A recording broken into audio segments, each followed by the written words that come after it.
Guys, let's go. So what exactly is happening today? Well, today, guys, we're stepping on a brand new territory.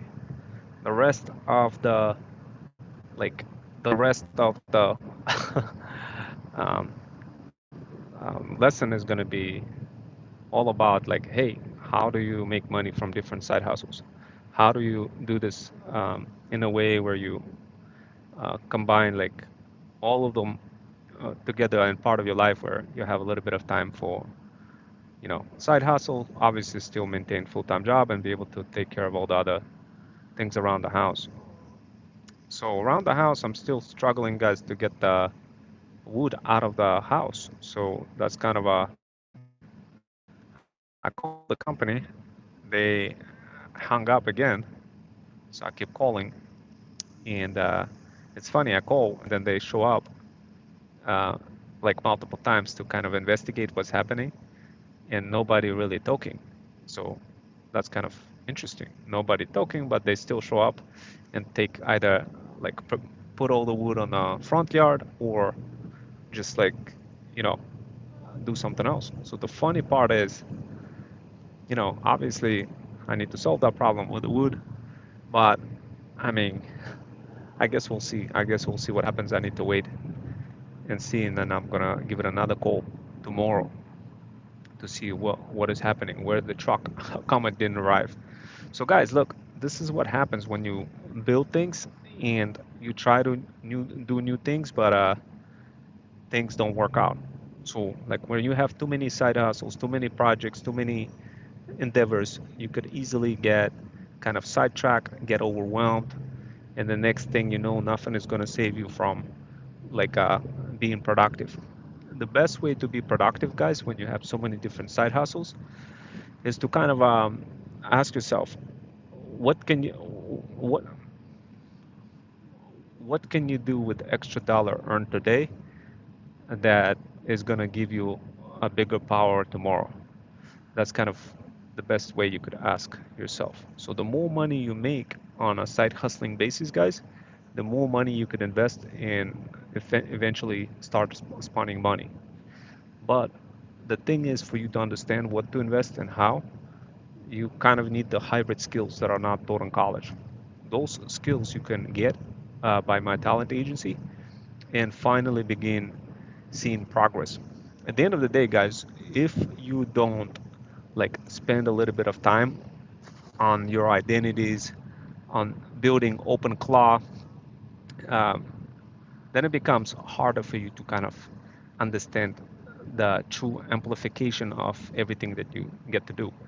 So the amplification comes from synchronized systems, from identity, from all of the synthesis across your identities. It comes from concrete verifications and simulations that you do across many of those automations.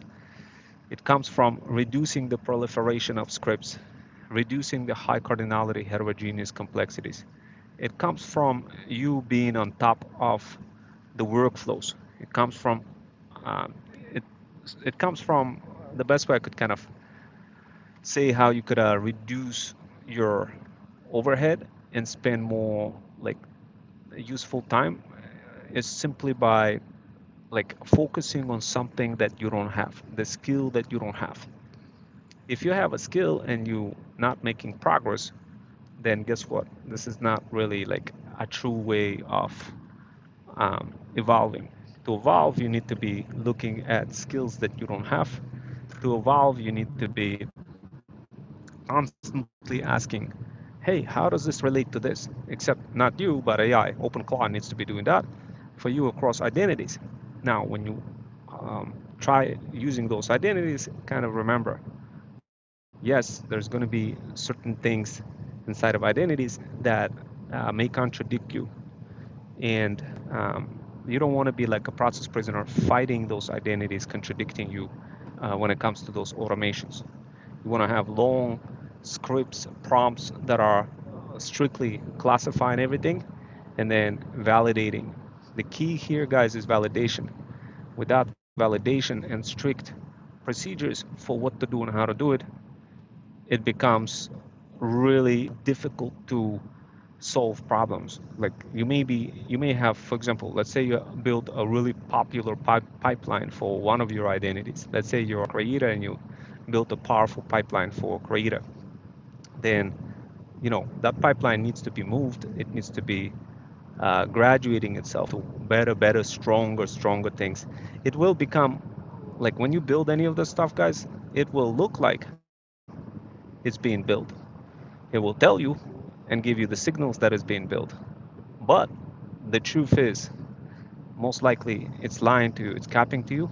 So basically, what you need to be doing, you need to creating validator agents and simulations in order to make sure that when simulation runs, before automation runs, it runs verification and it runs simulation. So simulation and verification is different thing.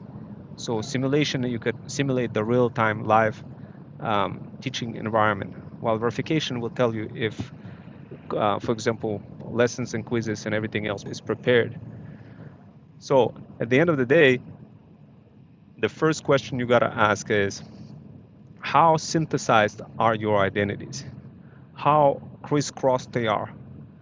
And there is a Ralph and all sorts of um, other like GitHub repositories that will make it stronger, that will solve some of those problems that you're having in terms of constantly needing to reinforce the memory.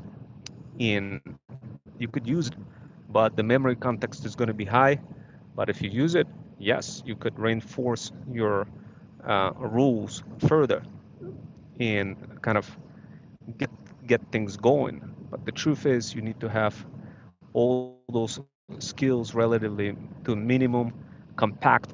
If you start having everything kind of doing in one skill, then it becomes really hard for you to control the proliferation of scripts. Um, and there needs to be an orchestrator. So you need to have those orchestrators. You need to have those avatars of whatever it is you're building baked into the overall structure. So hopefully that makes sense, guys. And that's it for now.